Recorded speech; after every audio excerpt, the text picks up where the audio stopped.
오늘은 와신상담이라는 제목으로 하나님 말씀 나누도록 하겠습니다.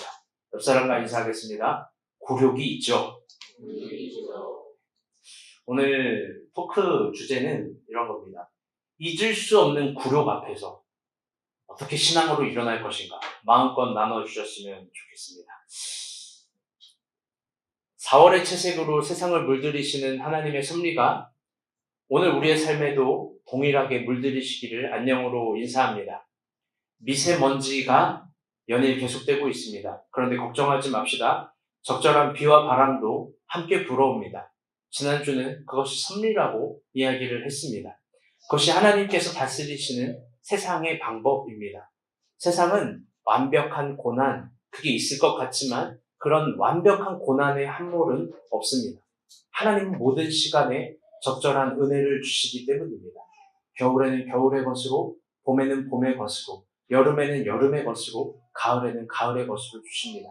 그러니 나만 혼자다, 아니요, 너는 혼자다, 너는 안 될 거다, 너는 결국 좌절하고 너를 돕는 사람은 아무도 없을 거라는 말, 그게 사탄이 궁극적으로 하고 싶은 말입니다. 이번 주에 미국의 가장 큰 경제지인 블룸버그에서 대한민국에 경고를 했습니다. 영어 제가 원문을 그대로 읽어드리고 싶은데 제가 한 5번을 연습했는데 발음이 미천하여 생략하도록 하겠습니다. 번역하면 이런 거예요. 한국은 한국은 반도체 착시 현상을 걷어내고 이제 성장률을 봐야 된다. 오늘 어린이 간사님이 빡세게 예비를 안 했나 봐. 애기들이 우네. 그래요. 내용을 보니요, 굉장히 충격적입니다. 전 세계에서 한국 반도체를 주도하는 어떤 삼성 기업의 어떤 형태를 주목해서 본 겁니다. 그건 3주 전에 발표한 삼성전자 임직원들의 주 6일 근무를 주목한 겁니다. 실제로 대한민국 반도체 시장 경장이 하락을 했고, 반도체가 하락하면서 경제성장 지수 자체에 이제 미지수를 던지는 거죠. 왜냐면 반도체를 가장 많이 흡수하는 그리고 다 퍼뜨리는 네덜란드의 ASMR, 이거 목소리 내는 그 기계가 아니고요. 실제 단체인데요. ASMR 기준으로 경제 지표를 보면 우리나라는 마이너스 27%를 3년 동안 기록했기 때문입니다. 블룸버그는 경고하고 위기를 표현하고 그리고 심각하게 이야기를 합니다. 그 기사의 마지막 말이 저의 가슴에 여운이 남았습니다. 3년 전만 해도 위대한 기술력을 보유했고 따라갈 수 없게 느꼈던 대한민국이 지금은 어찌 이렇게 되었는가 생각해 볼 만한 문장입니다.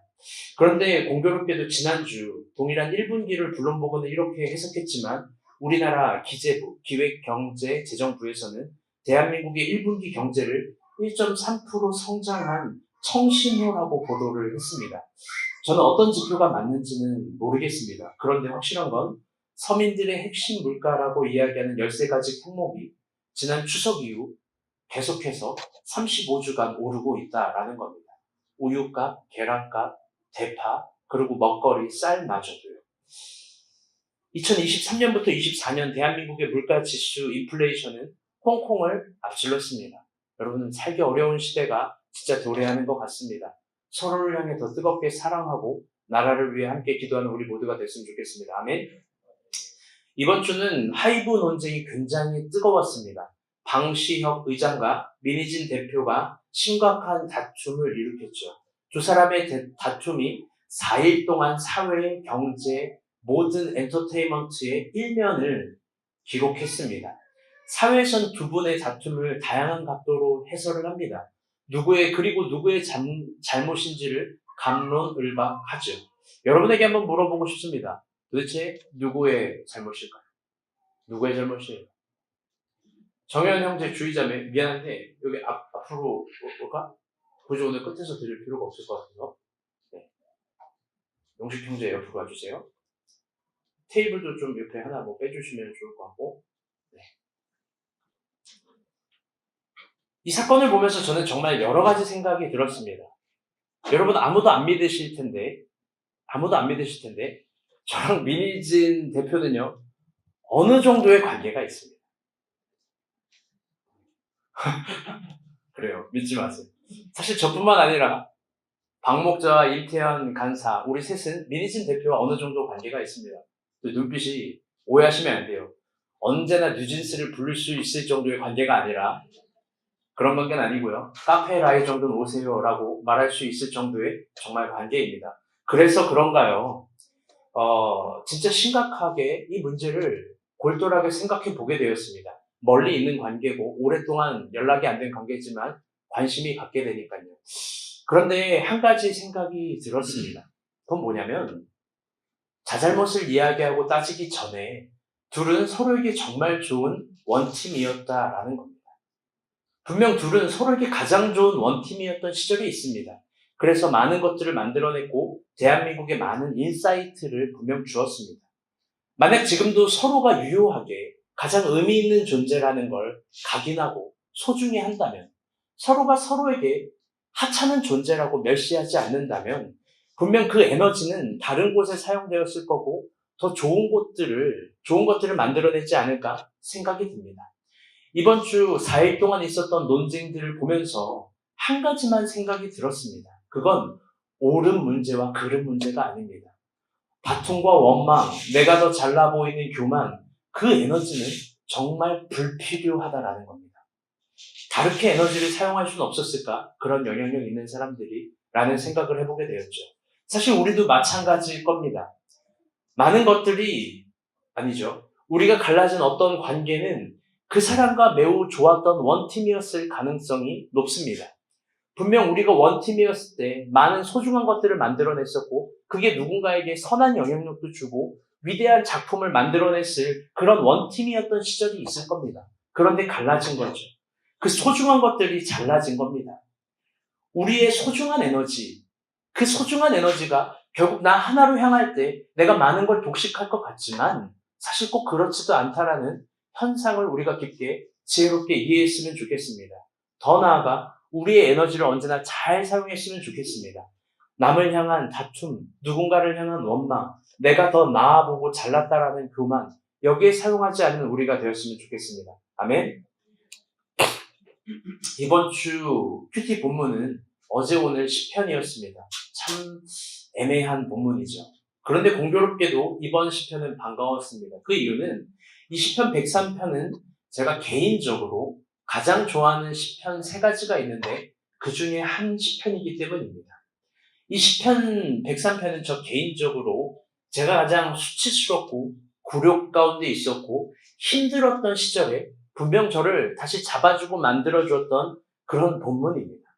제가 힘들 때 꼭 읽는 본문 3가지가 있다고 했습니다. 그 중에 하나가 이 시편 103편입니다. 그래서 욕심을 부렸습니다. 시편 103편을 여러분에게 다 설교해주고 싶어서 욕심을 부렸는데 이 설교 시간으로는 당연히 도저히 되지도 않을 뿐더러 그러지 못해서 너무 아쉬웠습니다. 오늘 본문은 또 중간에 잘라지니까요. 그런데 오늘 우리에게 주어진 본문만큼은 성실하게 따라가 보려고 합니다. 여러분 그런 사모하는 마음으로 하나님 말씀 앞에 나왔으면 좋겠습니다. 아멘. 시편 103편을 알기 위해서는요. 시편 103편이 갖고 있는 아주 독특한 신학을 이해해야 됩니다. 여러분은 이 말씀을 묵상하면서 무엇을 느꼈는지 모르겠습니다. 우리가 국어로 볼 땐 아주 적절하게 이해되는 내용들로만 적혀 있습니다. 그건 뭐냐면 시인이 어떤 특별한 감동을 받아서 물 흐르듯이 그냥 시를 막 쓴 것 같은 영감. 내가 골짜기 가운데 막 어디 산 기슭에 하나님을 송축하라 찬양하라 뭐 이런 것들을 느낄 것 같은 그런 영감. 그런 것처럼 물 흐르듯 쓰인 것처럼 보이지만 시편을 깊게 보게 되면 오늘 103편을 아주 세밀하게 연구하다 보면 마냥 그렇지만은 않다는 걸 알게 될 겁니다. 아마도 이 시를 쓴 스인은 심각한 고뇌 속에서 어떤 정확한 의도를 표현하기 위해서 상당히 정교한 문법으로 103편을 쓴 겁니다. 그 독특한 문법을 가지고 있는 게 이 시의 의도성입니다. 그렇다면 그게 뭘까? 그건 첫 번째로 이 시가 답관체 시라는 겁니다. 답관체 시. 박인의 자매 뭐죠? 이 답관체 시라는 시, 신학으로 이야기하면 아크로스틱이라고 하는데요. 이게 뭐냐면요. 히브리어 알파벳 22자를 일렬로 배열해서 그 초성으로 쓴 시입니다. 우리로 보면은 가나다라 마바사송이죠. 또 원숭이 엉덩이는 빨개, 이런 연속된 노래 같은 거. 히브리어로 하면 알렛, 베트, 기멜, 달레, 헤트, 제인 뭐 이러면서 히브리어 알파벳 22자를 일렬로 놓고 그 초성으로 시를 쓴 겁니다. 그렇다면 시인은 왜 이런 아크로스틱으로 시를 썼을까? 왜 이렇게 불편하고 어렵게 썼을까? 여러분이 생각할 때, 이행시 그거 쉬운데, 삼행시 그거 쉬운데, 여러분 근데 22행시라면 쓸 수 있을까요? 그거 쉽지 않을 거예요. 거의 드렁큰 타이끈 정도 돼야 그 노래 아시죠? 이제 그 정도를 쓸 수 있는 거기 때문에 쉽지 않습니다. 구약에서 시편을 쓸 때 아크로스틱으로 시를 썼을 때는요, 두 가지 목적이 명확하게 있는 겁니다. 첫 번째 뭐냐면요, 교육적인 목적입니다. 시인은 어떤 중요한 내용으로 분명 시를 쓰지만 그것이, 자 들어보세요, 개인의 고백, 개인이 느끼고 깨달은 걸 쓰는 것이 아니라 어떤 공동체의 교육이 목적되어서 쓰기를 바란 겁니다. 그렇기 때문에 언제나 어디서나 쉬운 노래로 불리지기를 바랬고 아이부터 어른까지 알파벳 초성으로 불려지기를 바랬던 겁니다. 그리고 이 시는 각고의 노력과 예민한 신경과 어마어마한 집중력을 가지고 만들어지는 겁니다. 두 번째 목적은 뭐냐면, 다시 따라볼게요. 이건 의도성입니다. 아크로스틱 시는요, 의도하는 내용이 아주 명확합니다. 보통 시편의 모든 시, 아니 일반 시도요, 시는 누가 어떻게 어떤 각도에 따라서 이해하느냐에 따라서 해석하는 게 전혀 다른데요, 아크로스틱은 그렇지 않습니다. 알렛부터 시작한, 기역부터 시작한 히응, 마지막 타우, 히브리어 알파벳으로는요, 그 타우의 절정이 있는 겁니다. 표현하고자 하는 정확한 의도성이 있는 겁니다. 대표적인 구약의 아크로스틱 시, 그런 문법적 비교는 세 본문이 있는데요. 첫 번째는 시편 119편입니다.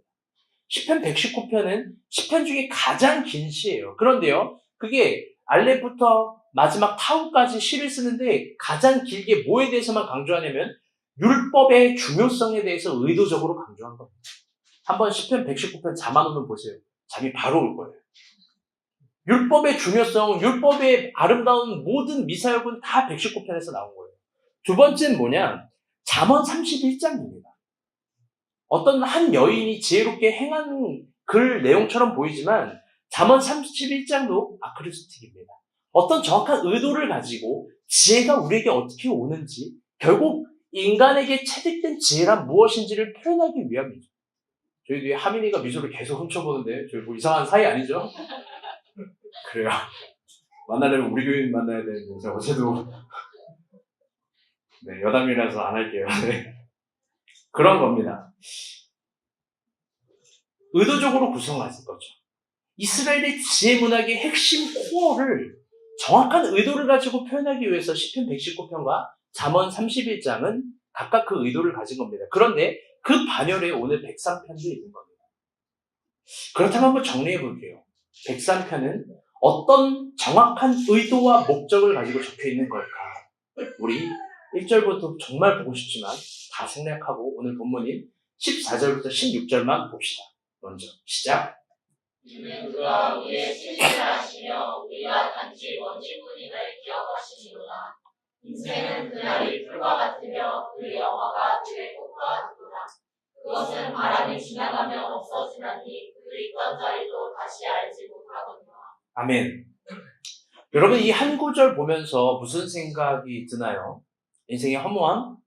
회의로운 공허함? 딱 한 잔만 보면요, 그 정도 생각나는 거예요. 언제나 어디서나 볼 수 있는 술 취한 사람들의 대단한 깨달음. 인생 그 별거 아니야. 인생 허무한 거야. 항상 여자친구랑 헤어지면 얻게 되는 그런 공허한 깨달음들. 야, 여자 소용없더라. 우정이지. 친구야 내 옆에 있어줘. 뭔가 사람은 회의적인 회의론들을 깨닫게 되면 인생의 덧없음들을 이야기합니다. 그런데 과연 그런 걸까? 시인도 과연 그 정도를 이야기하는 걸까? 불교를 폄하하거나 비하하는 건 아니지만 불교의 그 마지막 깨달음도 무, 자, 없는 거, 내가 없어지는 거. 결국 이 정도의 깨달음 정도입니다. 뭐가 진짜 존재하고 비존재하는지를 볼 수가 없는 거예요, 인간 눈에는. 어쨌든요, 이 파란색 글씨만은 한번 먼저 보도록 하겠습니다. 오늘 정현이랑 은비가 축복을 받는 날인데, 정현이 14절 파란색 글씨 읽어주시죠. 이는 그가 우리의 죄를 아시며 우리가 단지 파란색 글씨. 기억하시는구나. 15절, 그 날이 그 영화가 16절. 그 있던 자리도 다시 알지 못하거니와 뭔가 이 한 점만 보면요, 인생 자체의 허무함을 이야기하는 것 같지만, 사실 그러지 않고, 이게 두문열로 구분해 놓은 거예요. 뭐냐면요, 인생에 주어진 날들, 인생의 소유에 대한 허무함을 이야기한 거예요. 그런데 이게 좀 이따 깊게 보겠지만 인생 자체에 대한 부정성을 말하는 게 아니에요. 어떤 날들과 어떤 소유들은 분명히 공허하고 허무하다는 거예요. 그러면서 그 무게감을 16절로 이렇게 이야기를 합니다. 16절 다 같이 한번 읽어볼게요. 시작. 그것은 바람이 지나가면 없어지나니 그 있던 자리도 다시 알지 못하거니와. 아멘. 놀라운 표현이에요. 그 허무함, 그 무게감을 바람이 지나면 없어진다. 가볍다라는 거예요. 이 한 구절로도 사실 여러분 3시간을 설교해 줘야 되고 4시간을 논하고 싶습니다. 모든 소유가 다 긍정한다 성경을 그러지 않아요. 어떤 날들을 성경은 허무한 날이라고 하고 어떤 소유는 바람같이 가벼워지는 거야. 그렇게 이야기를 합니다. 여러분, 시는 무엇을 말하려고 하는 걸까요? 도대체 어떤 의도성이 있는 걸까요? 그걸 알기 위해선 이 시의 배경을 살펴봐야 됩니다. 이 시는요, 아마도요, 90% 이상 확신하는 바, 아니 95% 확신하는 바, 이 시는 포로기 때 쓰였을 거입니다. 아니, 목사님 무슨 말이에요? 다윗이 혼자 썼을 텐데. 물론 그렇게 100% 봐도 그게 맞다라고도 말할 수 있지만 제가 보는 시상에서는 좀 그렇진 않습니다. 다윗은 아크로스틱을 몰랐을 거예요. 어쨌든요. 이 시는요, 포로기 때 쓰였을 겁니다. 대부분 아크로스틱이 쓰였을 시기는 정확히 포로기입니다. 이스라엘이 가장 연약해져 있는 시간, 이스라엘의 역사와 언어를 잃어버린 시간, 이스라엘의 문화를 박탈당하는 시간, 그래서 교육이 정말 필요한 시간, 모두가 다 알아야 되는 급박한 시간대에 이스라엘의 핵심 코어를 써놓은 겁니다. 그런데 한번 생각해 봅시다. 역사가 뺏기고 포로기고 굉장히 어렵고 허무한데 그럼 응원을 하는 노래를 써줘야지 왜 인간의 허무함을 더 적나라하게 이야기하는 걸까요? 인생은 나는 허무하다라고 말할 수 있지만 왜 저렇게 상징적인 문법으로 왜 저렇게 의도된 특별한 시로 모두가 확연하게 고민해 볼 수 있을 정도의 상징성으로 저렇게 표현한 걸까?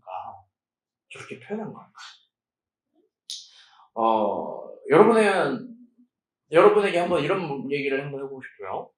여러분은 이중섭 화가를 아시나요? 이중섭 화가? 난 이중섭 화가 모른다. 손 한번 들어볼까요? 오, 다 아는구만. 좋아요. 이중섭 화가는요, 6.25 전쟁을 경험한 화가예요. 하긴, 충환이가 나보다 훨씬 잘 알겠구나. 와서 강의 좀.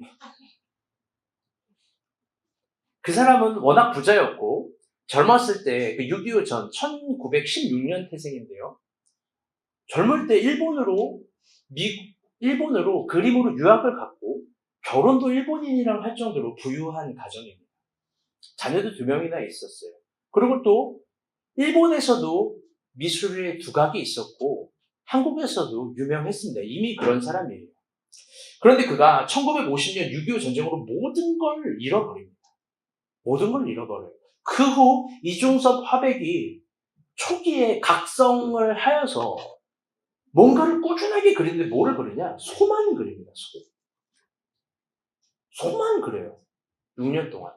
황소, 흰소, 흑소, 앙상한 소, 파란 소, 서귀포의 소, 우는 소. 계속 소만 그립니다. 소만 그린 이유에 대해서 소 사진 하나 볼까요? 빨간색 아무거나. 네. 이중섭 화백의 소예요. 여러분 교만하면 안 돼. 이거 누구나 그릴 수 있지. 이러면 안 돼. 이게 어마어마한 작품이에요. 그가 소만 그린 이유에 대해서 여전히 다양한 해석과 해설이 있지만 우리는 그거를 다 알 수 없지만 그의 일기에 단줄로 이렇게 적혀 있습니다. 소의 눈은 모든 것을 잃어버린 나의 마음을 닮았다. 그리고 모든 것을 잃어버린 우리 역사와 민족을 닮았다. 그렇게 그는 소를 그린 거예요. 더 정확하게 얘기하면 소의 눈을 그린 거죠. 그런데 역설적이게도 소를 그릴 때는 다양한 채색들이에요. 다양한 채색으로 그리는데 소의 눈은 다 검은색으로만 그려요. 이 빨간색 굉장히 황소라는 작품인데 역동적이지 않습니까? 막 움직여서 막 여기 와가지고 막 지어낸데 때릴 것 같잖아요. 그런데 소의 눈은 검은색이에요. 저 흑소도 넘겨주세요. 이 소도 저 소도 소의 눈은 다 검은색입니다. 또 넘겨주세요. 이 소가 무슨 소냐면은 이게 앙상한 소라고 하는데 가장 크게 그렸어요. 이 소의 눈도 검은색이에요. 소를 그릴 때는 역설적으로 다 검은색으로만 합니다. 약간 무섭기도 하죠. 그런데 그가 제주도로 결국 피신을 갑니다. 거기서 잠깐 아내를 맞이하는 2년의 시간은 있지만 2년 후에 또 일본으로 다 보냅니다. 너무 위험해서. 그리고 나서 더 이상 소를 그리지 않고 또 5년간 아무것도 그리지 않고 모든 사람들이 이중섭 화백이 뭘 그리는지 궁금해할 때 첫 작품으로 이 그림을 그려요. 한번 넘겨주세요. 아름답지 않습니까 이거? 이 제목이 벚꽃 위의 새입니다. 벚꽃 위의 새. 이거 보면 무슨 생각이 들어요? 채색감이 아름답다, 예쁘다, 꽃이 내리는 모습이 장범준이 이걸 보면서 영감을 얻었을까 뭐 이런 생각 들지 않을까요? 그런데요, 이 작품이 완벽한 황소보다 더한 전문 큐레이터들에 따르면 완벽한 아크로스틱이라는 거예요. 완벽한 의도성, 전혀 자연스럽지 않은 그림. 그 이유는 뭐냐면 완전히 소랑 다른 형태의 그림을 그리는데 저 그림은 자기가 사실 정말 보고 싶은 가족과 아내를 그린 겁니다. 저 새가 갈매기인데요. 이게 이중섭 화백이래요. 근데 갈매기가 어울리는 배경은 바다인데요. 바다가 아니라 일본인 자기 아내 마사코를 생각하면서 벚꽃 위에 자기가 있음을, 벚꽃을 지키고 있다는 거예요. 지키고 있음을, 끄는 게 아니라 지키고 있음. 그리고 여러분 저기 옆에 저 노란색 보여요? 끝에? 저게 나비고 저기 아래 그 청개구리 보여요? 저게 두 아들의 별명입니다. 나는 그 아들을 항상 그리워하고 있음. 나는 어울리는 바다에 있어야 되지만 사실 내가 여기서 버티는 모든 이유들, 내가 사실 여기서 열심히 사는 모든 이유들은 내 벚꽃 같은 아내와 자녀와 개구리와 나비를 닮은 자녀를 지키고 있는 존재라는 거. 자기는 가족을 떠나서는 절대 살 수 없는 존재라는 거 아주 강렬히 그려요. 민족을 위해서 그려달라고 했고 역사를 위해서 그려달라고 했고 6.25 전쟁을 위해서 그려달라고 했는데 다 거절하고 저거 그린 거예요. 그래서 저 배경, 저 청색이요. 참 슬프기만 합니다. 근데 한번 여러분 물어봅시다. 이제 그림에 너무 빠져들지 마요. 우리 아무도 저렇게 못 그리니까. 이중섭 화백은요. 저 그림에 담긴 메시지를 글자로 하면 몇 글자 정도 될까요? 글자. 이 정도 아니겠어요? 보고 싶다. 가로치고 가족. 지킨다. 세자고 가족. 그가 왜 그렇게 가족을 지켰냐? 그게 사실 자기의 제일 소중한 재산이고 정체성이라는 거예요. 뭔가 지킬 수 있다라는 거. 여러분 뭘 지키고 있는지 모르겠지만 지킨다는 건 어마어마한 힘이 있는 거죠. 아마 저 정도 글씨를 쓰는 것과 저 정도 그림을 쓰는 것 둘 중에 어느 게 더 피곤한 건가 물어본다면 두말할 필요도 없이 글씨가 쉬운 거예요. 그림이 훨씬 어려운 거예요. 이중섭 씨는요, 화백은요, 글도 엄청 잘 써요. 글을 쓰면 되고 편지도 많이 썼는데 편지로 기록하면 되는데 왜 저렇게까지 그림을 그리냐? 여러분, 그거 단순한 거예요. 그건 의도된 메시지를 통해서 당시 일본에 있는 자녀들과 아내에게 전달되기를 바랬고 자기가 얼마나 이걸 그리면서 지금 여기서 극복하고 있는 열심, 현실을 극복하고 있는 삶의 모든 애환들, 자기의 굴욕적인 순간을 얼마나 이겨내고 있는지를 그는 보여주는 거예요. 가장 예쁘게 그려. 가장 예쁘게. 여러분, 본문 시편 103편에 의도된 메시지 동일합니다. 시를 정말 예쁘게 썼습니다.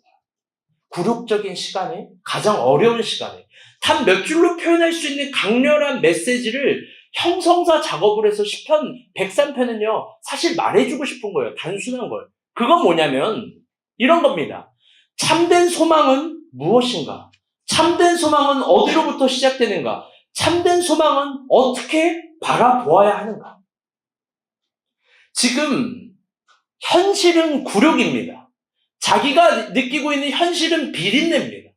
자기는 이 현실을 절대 이길 수 없는 개미 같은 존재고요. 자기의 감정은 다 하수도입니다. 도저히 일어날 수 없습니다. 여러분, 그록이라는 상태 알아요? 그록이? 권투 선수가 있으면 한 대 맞으면 바로 자빠져 죽을 것 같은 그록이 상태. 지금 자기는 그록이 상태라는 거예요. 무언가 준비하고 있는 사람들은 소망 말하기를 합니다. 지금 우리 윤희가 공인중개사를 준비하고 있고, 또 누군가 시험을 준비하고 있고, 고3은 대학을 준비하고 있고, 다 무언가 준비할 때는 소망적인 것 같아요. 그런데 그런 소망과 희망이 오늘 본문은 한 자락도 없는 현실, 하나도 극복해낼 수 없는 굴욕적인 상태, 역사와 언어가 다 수탈된 상태, 그 상태에서 여러분 물어보고 싶어요. 뭘 먹으면 다시 일어나는 거예요? 어떻게 하면 다시 일어날 수 있는 거예요? 시인은 그걸 예쁘게 얘기한 거예요. 지금 이스라엘의 현실을 그대로 반영하면서 직면하는 거죠. 어떻게 일어날 수 있는 건가? 역사가 말살된 지점, 모든 것들이 망해버린 지점, 민족적인 정신이 부셔진 그 지점에서. 여러분은 그런 시절 없습니까? 그런 시절은 어떻게 일어나야 되는 거예요? 잘 될 거야? 괜찮아. 잘 될 거야. 제가 예전에 제 정말 친한 친구, 박 목자는 인간사 아니에요. 여자친구랑 헤어졌어요. 제가 한마디 했어요. 옆에 내가 있잖아. 그 친구가 X발 이러더라고. 장난하냐고 지금. 그래서 제가 노래를 불렀어요. 안지욱의 친구. 진심으로 저한테 화를 내는 거예요. 위로가 안 되는 언어들이 있는 거예요. 노래들이 분명히 있어요. 시편 103편은요. 그 지점에서 피어오르는 소망을 이야기하고 완벽한 어떤 하나의 메시지를 정돈하기 위해서 의도하는 겁니다. 그건 어떤 지점을 인식하게 하는 거냐면 다 같이 해볼게요. 인간과 하나님의 격차. 이게 중요한 거예요. 오히려 하나님의 위대하심을 이야기하면서 인간의 허무함과 인생의 덧없음과 나의 허무함과 인생을 먼지 같다라고 이야기하고 너네 체질을 그 앞에 보면 다 안다고 하고 너네 죄가를 다 안다고 하고 인간의 그 덧없는 격차, 하나님과 인간의 그 격차를 어마어마하게 강조합니다. 나는 하늘이고 너는 땅이라 이거예요. 그런데 그 격차 속에서 도무지 좁혀지지 않은 그 격차 속에서 생기는 소망이 있다라고 이야기하는 거예요. 그게 뭐냐? 우리 17절 말씀입니다. 다시 한번 읽어보도록 하겠습니다. 시작. 여호와의 인자하심은 자기를 구원하는 자에게 영원부터 영원까지 이르며 그의 의는 자손의 자손에게 이르리니. 아멘. 결국 신이 말하고자 하는 건 뭐냐면요. 인자하심이에요. 하나님의 인자하심. 사실 103편 전체에 7번 표현합니다. 완전수로. 시는 여호와의 인자하심을 말하는 거예요. 그런데 이걸 더 강렬하게 말하기 위해서 인간의 허무함과 공허함과 외로움과 연약함을 말합니다. 인자하심의 어떤 형태를 정확하게 전달하기 위해서. 그리고 좀 이따 더 구체적으로 이야기하겠지만 이 시를 쓰는 시인이 그걸 얼마나 내가 강렬하게 바라고 있는지를 보여주기 위해서. 근데 한번 물어봅시다. 여러분, 인자하다라는 말이 뭘까요? 도대체? 인자하다. 우리 허연희 권사님 보면 여러분 인자하지 않습니까? 다 인자해 보일 수밖에 없어요. 그 이유는 인자하다라는 우리 정서는 나이가 이제 좀 많아야 돼요. 나이가 많고 또 이제 배도 좀 나와야 돼요. 푸근해야 돼요. 마른 것들은 인자해 보일 수가 없어요. 정현이 진짜 인자해 보이지 않아요? 상현이도 인자해 보이잖아요. 농담이고요. 여러분, 인자하다라는 건 히브리어로 헤세드입니다. 근데 우리가 갖고 있는 정서랑은 분명 달라요. 참 재미있게도 성서는 이 단어를요, 인간과 하나님이 서로 사용합니다. 서로 사용해요. 그래서 이 헤세드는요, 하나님이 인간에게 무언가를 줄 때도 헤세드를 이야기하고, 인간이 하나님께 무언가를 청원할 때도 헤세드를 이야기합니다. 즉, 이 헤세드라는 히브리어, 인자하다라는 단어는요, 인간과 하나님이 만나는 시간이고, 같은 공간에 있고, 같은 시간에 있고, 같은 언어로 소통할 수 있는 거예요. 이 헤세드는 정확한 뜻이 말하기 어렵지만, 우리가 흔히 쓰는 단어는 이런 겁니다. 인자도 되고요, 정말 많이 쓰는 단어, 은혜, 긍휼, 자비, 이게 다 헤세드예요. 우리 은혜라는 말 진짜 많이 쓰잖아요. 우리 자비하심, 긍휼 많이 쓰잖아요. 이게 다 헤세드라는 겁니다. 그런데 이게 하나님과 인간이 동시에 같은 공간에서, 같은 시간에서, 같은 언어로 쓰인다는 거죠. 근데 사실 이게 히브리 정서에선 인간과 하나님 사이에 같은 언어로 사용되지만 우리의 정서에서 사실 불가능합니다. 엄밀하게 말하면. 그 이유는 인간이 하나님께 긍휼과 은혜와 자비를 베풀 수 없기 때문입니다. 주의자매 하나님께 은혜 베풀 수 있어요? 우리 주영자매 하나님께 긍휼하심을 베풀 수 있어요? 국어로는 헤세드는 해석하기 참 어려워요. 그래서 저 개인적으로 이 헤세드를 우리 정서로 번역하면 두 가지로 말할 수 있을 것 같아요. 첫 번째, 하나님 편에서 쓰일 때, 하나님이 인간에게 줄 때 쓰일 때 이 헤세드는 저는 호의라는 단어로 쓰기를 좋아해요. 호의. 하나님 우리에게 호의를 베풀어 주십시오. 그리고 또 인간 편에서 헤세드를 쓸 때는 측은입니다. 저는 이 단어를 쓰기를 좋아해요. 하나님 우리를 측은히 여겨주세요.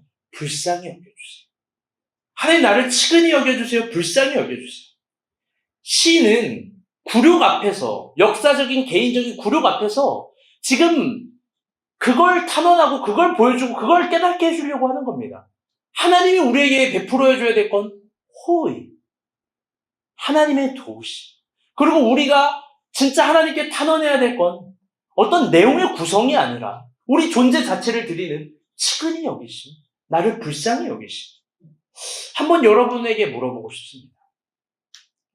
여러분은 굴욕적인 순간들이 다 있었을 거예요, 살면서. 굉장히 한계를 경험한 것 같은 상황들이 있었을 거예요. 도저히 극복할 수 없는 모든 희망이 다 부러진 것 같은 상황들. 적어도 시편 103편은 그 정도예요. 이중섭 화백이 경험한 6.25 전쟁 같은 거예요. 그런데 여러분 그 굴욕적인 앞에서 여러분 이런 기도 해본 적 있습니까? 내용을 정교하게 해서 구체적으로 세밀하게 구하는 거 말고 하나님 나를 측은히 여겨주세요. 하나님 나를 불쌍히 여겨주세요. 기도조차 안 나오기 때문에 할 수 있는 기도라고는 하나님 나를 측은히 여겨주세요. 하나님 나를 불쌍히 여겨주세요. 여러분 최근에 그런 기도한 적 언제입니까? 극복할 수 없는 한계 앞에서 여러분 어떤 탄원을 올려드립니까? 하나님 나에게 호의를 베풀어 주세요. 하나님 나를 도와주세요. 아무 기도의 내용의 정교함도 할 수 없을 정도로 내 존재 자체를 그분께 드리는 기도. 하나님 나를 호의를 베풀어 주세요. 가슴을 치면서 울면서 하나님의 호의를, 하나님의 도우심을 여러분 그렇게 구했던 기도가 여러분 최근에 언제예요? 여러분의 최근의 기도는 뭡니까? 여러분의 최근의 기도는 어떤 기도입니까? 우리가 여전히 내용의 정교함, 물론 그 기도 필요한 겁니다. 그런데 그 내용의 정교함을 받지 아니하면 하나님이 나를 안 사랑하신다? 이 정도 논쟁하고 있다면 죄송해요. 그 수준이 이거 비하 발언 아닙니다. 이거 누구를 막 매몰차게 때리는 발언 아니에요. 수준이 우리 윤희 수준이에요. 우리 윤희 이제 막 새신자가 된. 왜? 이건 윤희도 생각할 수 있는 거니까. 여러분들 윤희가 어마어마하게 놀라운 하나님의 사람인 게 뭐냐면요. 여러분 윤희가 선교 가는 날이 언젠지 알아요? 우리 윤희 교회 다닌 지 1주년 된 날이에요. 할렐루야. 주영이가 이벤트 준비할 거야. 주영이가 지금 빡세게 준비하더라고. 저번에 보니까 막 춤도 준비하고 케이크도 만들었대요. 필리핀 케이크였는데. 이제 교회 1년 다닌 사람, 근데 10년 다닌 사람이 동일하다면 여러분 하나님은요 주실 수도 있고 걷어가실 수도 있는 분이에요. 언제나 가르치지만 하나님은 이걸 행하실 수도 있지만 행하지 않으실 수도 있어요. 근데 그게 여러분을 안 사랑한다는 증거가 전혀 아닙니다. 여러분 한번 물어보고 싶어요. 여러분은 하나님 앞에서 나에게 측은히 여겨달라고 나에게 호의를 베펴달라고 내 존재 자체를 드리는 기도를 언제 해봤어요? 다들 어렵고 힘들고 한계가 있다고 하는데 그 정도 기도 내 존재를 걸어서 해보지 못한 사람이라면 아직 안 힘든 거예요. 아니면 아직 하나님을 덜 믿는 거예요. 시대가 바뀌면서 교회 메시지도 바뀌었습니다. 잘 들어보세요. 1900년에서 1980년대까지만 해도요.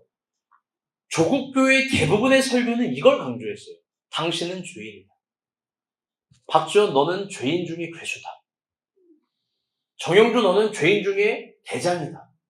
당신은 죄인입니다. 당신은 죄인입니다. 당신에겐 죄가 있습니다. 이게 예수 안 믿는 사람에게 했던 설교가 아니라 80년대 전까지만 해도 예수 믿는 사람들에게 당신들이 얼마나 죄인인지 격차 있게 구분 있게 찍어내렸습니다. 그래서 그때는요. 죄인에게 필요한 구원을 강조했습니다. 그때 구원이라는 단어는 예수 안 믿는 사람에게 필요한 단어가 아니라 예수 믿는 사람에게 필요한 단어였어요. 그때는 간절하게 구원을 나에게 적용시켰고 구원에 대한 갈망이 있었습니다. 그래서 성도들의 주된 기도의 내용은 자신의 허물과 죄에 대한 철저한 탄원과 뉘우침이에요. 회개, 진실한 회개들. 그때 대부분의 성도들이 이런 찬양을 즐겨 불렀습니다. 천부의 의지 없어서 손들고 옵니다. 주 나를 박대하시면 나 어디 갑니까? 그런 절박함이 있어요. 인애하신 구세주여 내 말 들으사 죄인 오라 하실 때 나를 부르소서. 주여 주여 내 말 들으사 죄인 오라 하실 때 나를 부르소서. 오해하지 마세요. 이게 박인애가 죄인이라는 소리가 아니에요. 그런 찬양을 진짜 자기 자신에게 적용했다는 거예요. 그때는요. 성도들이 겸손했어요. 회개를 했고 겸손했고 하나님의 도우심을 구했던 거예요. 그런데요. 그리고 그때는 1980년대까지만 해도 사회에서 목사는 존경받는 직업이었고 크리스천이라고 하면 기록에 있어요. 호감 가는 인물이고 기업에서 정말 대거 뽑았대요. 왜? 거짓말을 안 하니까 크리스천이에요. 그런데 지금은 그러지 않습니다. 지금은 설교에서요. 인간이 얼마나 죄인인지를 말하지 않습니다. 인간이 얼마나 형편없는 존재인지를 깨우쳐주지 않습니다. 오늘 본문의 시인의 고백처럼 인간은 먼지 같고 인간의 찬란한 날들은 풀과 같고 인간이 가진 모든 욕망들은 바람이 지나면 허무한 거라고. 당신은 죽을 수도 있다고. 당신은 회개하지 아니하면 망할 수도 있다고. 그런 메시지를 안 전합니다. 아무도 그걸 깨우쳐주지 않아요. 순종을 이야기하지도 않고 십자가를 말하지도 않습니다. 자기 부인과 자기 부정을 논하지도 않습니다. 그냥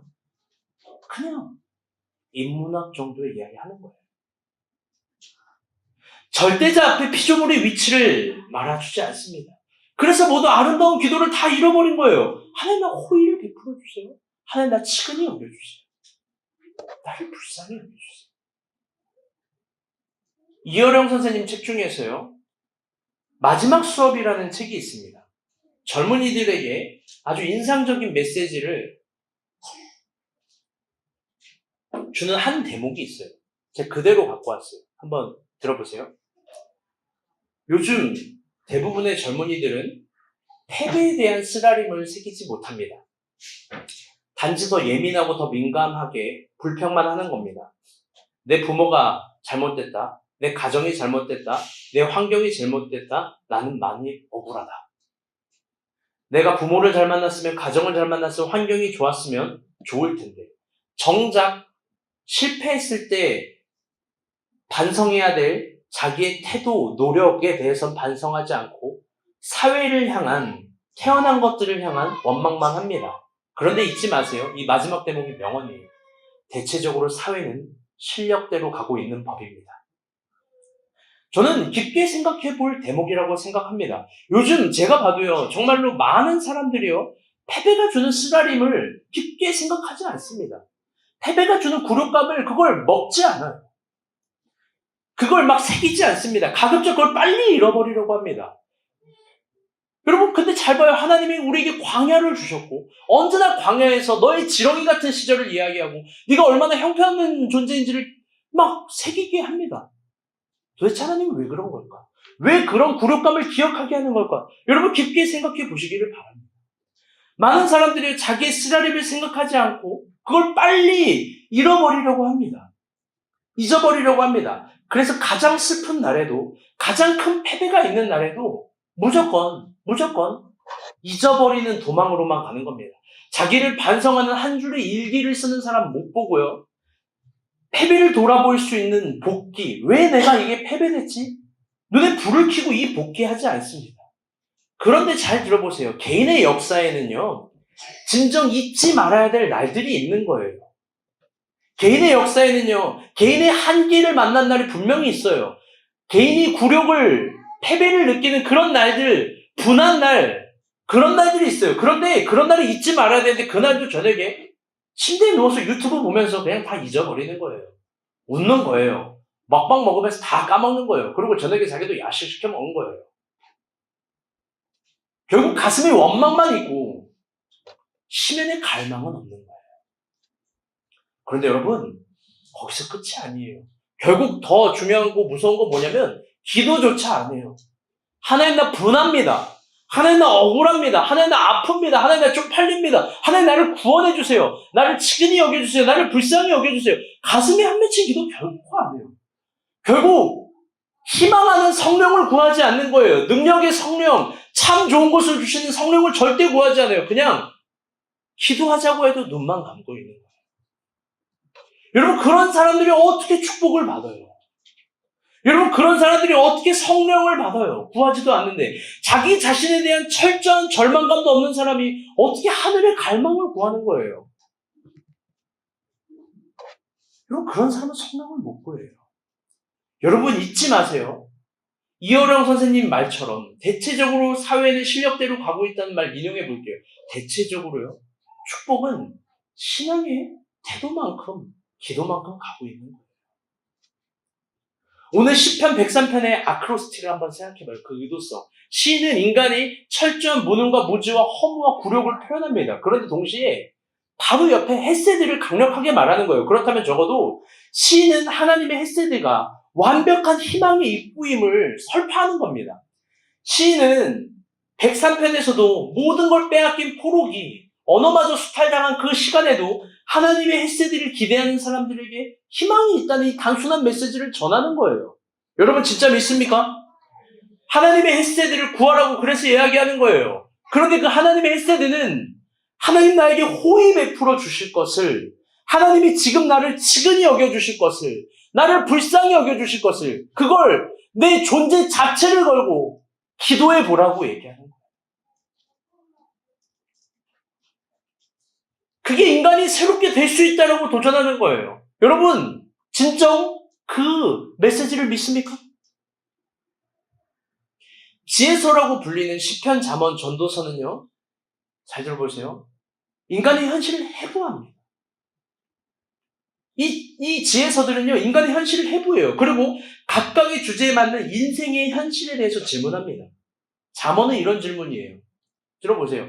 인간은 과연 지혜에 도달할 수 있을까? 충환이 지혜 잘 알잖아요. 어떻게 생각해요? 인간은 지혜에 도달할 수 있을까? 고개를 저었어. 힘들구나. 전도서의 질문은 이겁니다. 인간은 과연 행복에 도달할 수 있을까? 모든 걸 가지면 행복하다고 하는데 인간은 과연 행복에 도달할 수 있을까? 연민, 아파트 이사가면 과연 행복에 도달할 수 있을까? 전도서의 메시지예요. 여러분, 그럼 시편은 뭘까요? 시편은요, 인간의 소망은 과연 하늘에 닿을 수 있을까? 여러분 어떻게 생각해요? 이 질문에 대해서.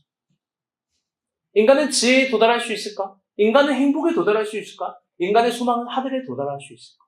오늘 본문은 섬세하게 이 질문을요, 두 가지로 더 갈래를 합니다. 그건 뭐냐면 이겁니다. 인간은, 다시 따라올게요. 인간은 현실을 극복할 수 있을까? 이거에 대한 더 섬세한 질문, 이것도 한번 같이 되새겨 봅시다. 인간은 현실을 뒤엎을 만큼 강해질 수 있을까? 여러분은 이 질문에 대해서 어떻게 생각해요? 여러분은 진짜 물어보고 싶어요. 잠언과 전도서와 시편의 질문입니다. 오늘 그리고 시편 본문의 질문이에요. 아크로스틱을 향해서. 우리는 진짜 현실을 이길 만큼 강해질 수 있는 건가? 오늘 본문의 시인은 이렇게 대답합니다. 19절에서 22절이에요. 다 같이 한번 읽어봅시다. 시작. 여호와께서 그의 보좌를 하늘에 세우시고 그의 왕권으로 만유를 다스리시도다. 능력이 있어 여호와의 말씀을 행하며 그의 말씀의 소리를 듣는 여호와의 천사들이여 여호와를 송축하라. 그에게 수종들며 그의 뜻을 행하는 모든 천군이여 여호와를 송축하라.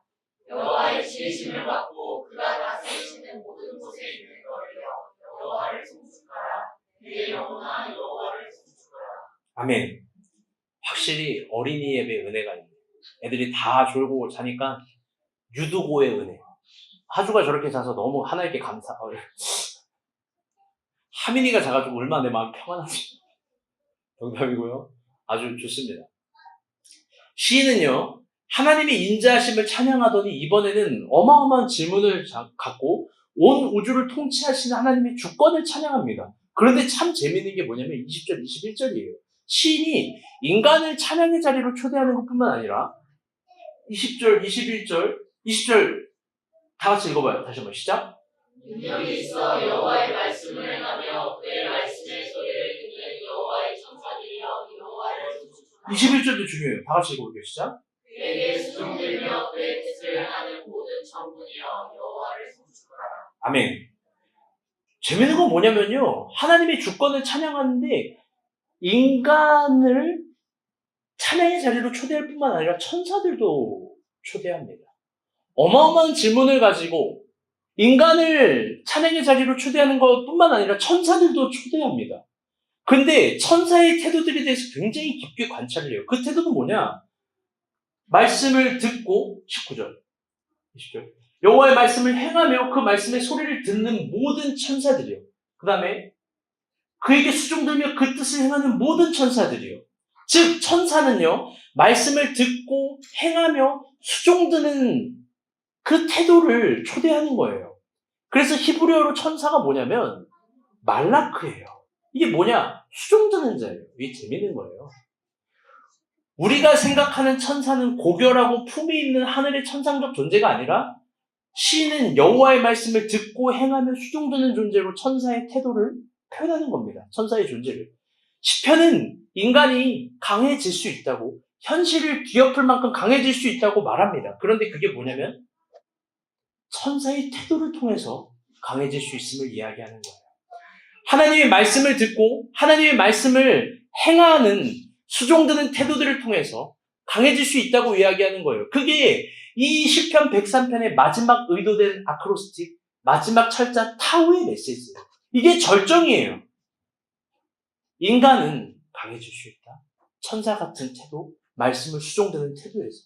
그렇다면 오늘은 한 가지만 더 깊어져 봅시다. 여러분, 말씀대로 산다는 게 무슨 말일까요? 대부분의 성도들은요, 말씀이라는 물리성, 이거 하나만 이야기하고 이제 설교 결론을 맺어볼게요. 대부분의 성도들은요, 이 말씀이라는 물리성 때문에 말씀이라는 걸 들으면 이 하나의 관성만 생각하는 거예요. 그 어떤 관성이냐면, 다시 해볼게요. 들어야 한다. 들어야 한다는 거예요. 무조건 듣는 행위로만 생각합니다. 그래서 한 가지를 오해해요. 그거 뭐냐? 내가 말씀을 다 이해해야만 어떤 행동을 한다는 거예요. 더 나아가 내가 하나님의 말씀, 마음을 다 이해해야만 어떤 행동을 할 수 있다라고 생각하는 거예요. 그리고 어떤 말씀은 이해가 되어도 행동하지도 않아요. 늘 말씀이 요구하는 걸 행동하지 않고 그걸 나중으로 미뤄요. 그런데 오늘 중요한 얘기를 한번 해볼게요. 결론적으로 말씀은 이게 진짜 중요한 얘기예요. 듣고 이해하는 차원이 아니에요. 인간에게 주어진 말씀은 단순히 행동하는 차원도 아니에요. 말씀은 어떤 차원이냐, 인간에게. 다시 따라올게요. 계시. 중요한 얘기예요. 여러분, 말씀은요, 계시의 차원이에요. 그 계시가 미래를 보여주는 게 아니라, 사실 요한계시록을 한번 소형 공부를 제대로 해야 되는데, 전공인 거 아시죠? 말씀, 미래에 관한 걸 알려주고, 장차 되어질 일을 알려주는 게 아니라, 그 미래를 지금 여기로 소환시키는 거예요. 아멘? 여러분, 말씀은 어마어마한 계시의 차원이에요. 그래서 말씀은 듣고 이해하는 차원이 아니라 침노하는 차원이고 점령하는 차원이에요. 행동을 넘어서 적극적으로 침노하고 점령하는 차원이에요. 왜? 그래야만 계시된 말씀이 내 앞길을 비추니까요. 그래야만 그 말씀이 계시로서 새로운 공간을 창조하고 그 말씀이 계시로서 내 안에 새로운 에너지를 소환시키는 거예요. 결국 믿는 사람들에게 하나님의 말씀은 그 어마어마한 시간과 공간과 에너지를 소환시킨다는 거예요. 그게 계시예요. 그게 땅에서도 묶으면 하늘에서도 묶이고 땅에서도 풀리면 하늘에서도 풀린다라는 의미입니다. 우리 마태복음 16장 19절 봅시다. 이게 천국 열쇠예요. 시작. 내가 천국 열쇠를 내게 주리니 내가 땅에서 무엇이든지 내면 하늘에서도 내릴 것이요 내가 땅에서 무엇이든지 풀면 하늘에서도 풀리리라 하시고. 아멘. 여러분, 이게 이 땅에 있는 수많은 도덕과 강연과 인문학적 강의와 설교의 차이입니다. 여러분, 말씀이 이해됨에도 불구하고 행동하지 않는 것, 그건 결국 계시로서 내 말씀이 되는 게 아니에요. 여러분, 말씀이 이해됨에도 불구하고 내가 적극적으로 점령하지 않는 것, 내가 침노하지 않는 것, 그건 결코 계시로서 내 안에 말씀이 이루어지지 않아요. 여러분, 하나님의 말씀이 계시라면 우리는 적극적으로 거기에 내 것이 되기 위해서 노력해야 되는 거예요. 그게 순종인 거예요. 그런데 너무나 슬픈 건 대부분의 사람들이 말씀 앞에 긴장감이 없습니다. 다들 오늘의 기분 탓을 해요. 오늘의 컨디션 운운해요. 그리고 늘 깨달았음에도 불구하고 나중을 이야기하고 내 귀만 즐겁고 마음이 즐거운 정도로만 생각해요. 그리고 내가 도무지 언제인지 모르겠지만 컨디션도 좋고 기분도 좋고 여유도 있고 행복하고 내 남자친구도 속색이지 않은 날은 순종하리라고 다짐해요. 여러분, 그런 날이 언제 있어요? 그게 허상이에요. 그게 허위예요. 그게 소설이에요. 성도는 핍박 중에도 말씀시켰다. 아멘? 가장 어려운 날에도 말씀 믿고 나아가고 도전하는 게 여러분 성도의 정신이고, 그럴 때 계시된 말씀은 우리에게 새로운 에너지를 갖고 온다는 겁니다. 시편과 잠언과 전도서는 물은 거예요. 인간이 그렇게 되는 걸 믿니? 인간이 그렇게 되는 걸 믿니? 잠언의 대답은 여호와를 경외하면 지혜 이룰 수 있다는 거예요. 전도서의 대답도 동일해요. 여호와를 경외하면 행복에 이를 수 있다는 거예요. 시편의 대답도 동일해요. 여호와를 경외하면, 하나님의 인자하심을 바라면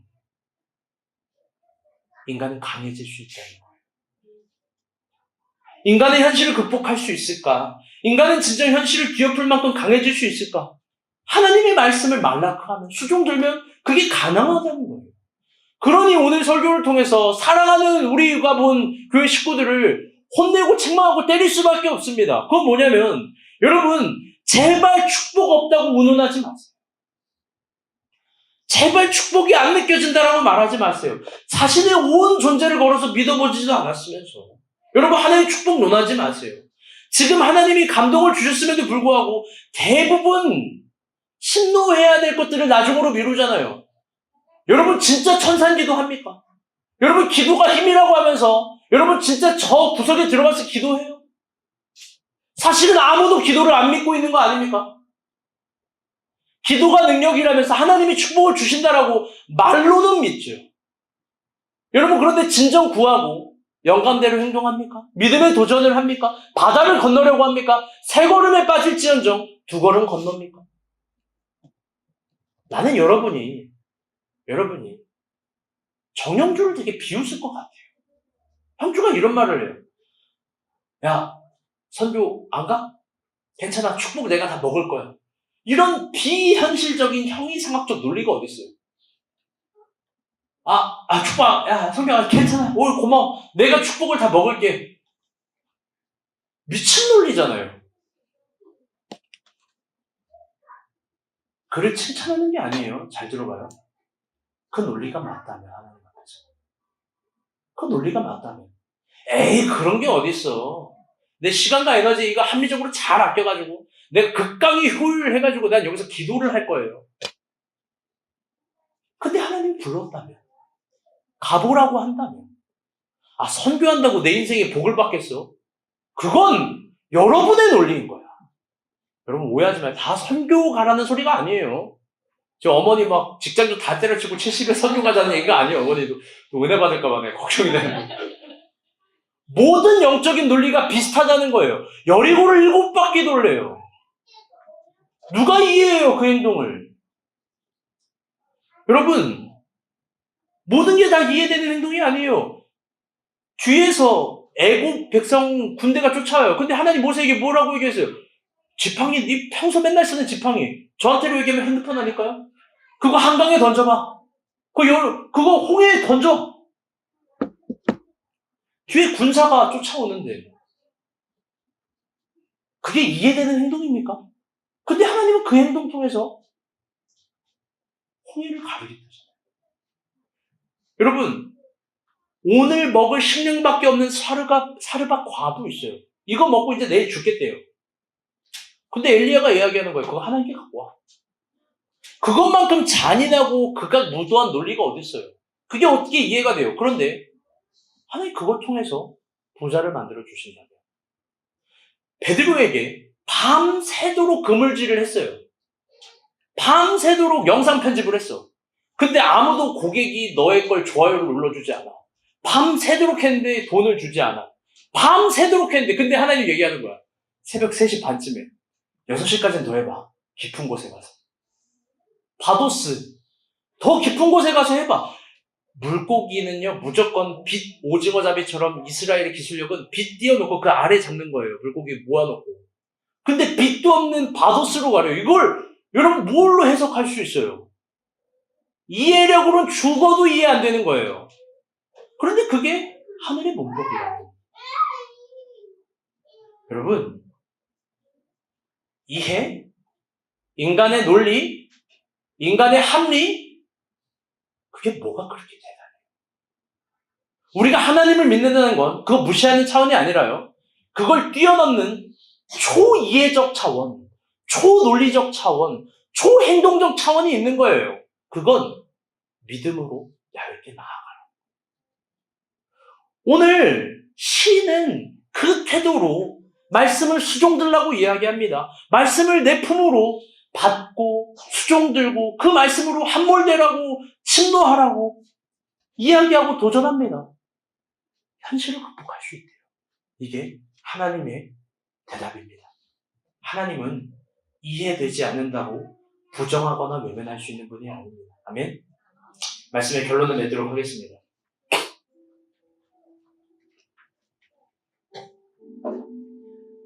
오늘 설교 제목은 와신 상담이에요.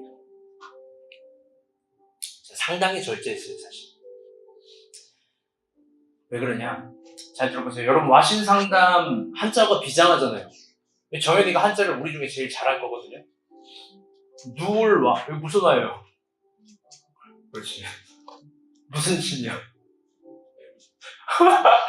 섬나무신? 맛볼상 쓸개당. 다 이 한자 알잖아요. 장작 위에 누워서 쓰디쓴 쓸개를 맛본다. 시간 관계에서 설명하지 않지만 우리는 이 사자성어가 어떻게 탄생하는지 알죠? 춘추 때 오나라의 장수가 전쟁에 패하고 그때의 굴욕과 아픔을 잊지 않고 승리하기 위해서 준비한 거예요. 아픔을 체득한다. 아픔을 기억한다. 저는 우리에게 이거 이상이 있어야 된다고 생각해요. 그건 뭐냐? 어설픈 말장난이 아니라 와신상담이 아니라 와신앙담. 우리의 신앙은 여러분 뭘 기억하고 있는 거예요? 여러분 다시 이중섭 그림 봐봐요. 여러분 제가 볼 땐 이 이중섭의 벚꽃 아래 새가 여러분 어떻게 보일지 모르겠지만 이중섭의 와신상담이에요. 내가 다시는 내 소중한 걸 잃어버리지 않겠다. 가족과 헤어진 거 엄청 후회하거든요. 일기 보면. 내가 내 소중한 걸 절대로 빼앗기지 않겠다. 구원에 대한, 가족에 대한 강렬한 의지가 담긴 거예요. 여러분이 볼 때 시편 103편은 어떻게 보일지 모르겠지만 이게 신의 와신 상담이에요. 포로기에 패배한 현실에서 쓰디쓴 마음으로 하나님의 인자하심을 구하는 거예요. 나를 측은히 여겨주시기를, 나를 불쌍히 여겨주시기를. 하나님의 호의를 구하는 거예요. 민족도 개인도. 저의 와신 상담도 있어요. 제가 이거 얘기하려는데 그냥 절제했어요. 잊으면 안 되는 역사도 있는 거예요. 그런데 여러분 잘 들어봐요. 언제나 합리적으로 행동해봐요. 언제나 이성적으로 행동해봐요. 언제나 알고 있는 만큼 행동해봐요. 또 질 거예요. 또 패배할 거예요. 또 안 될 거예요. 신은 도전하는 거예요. 초월적으로 믿고, 초월적으로 행동하고, 초월적으로 자신을 던져보라고 받아요.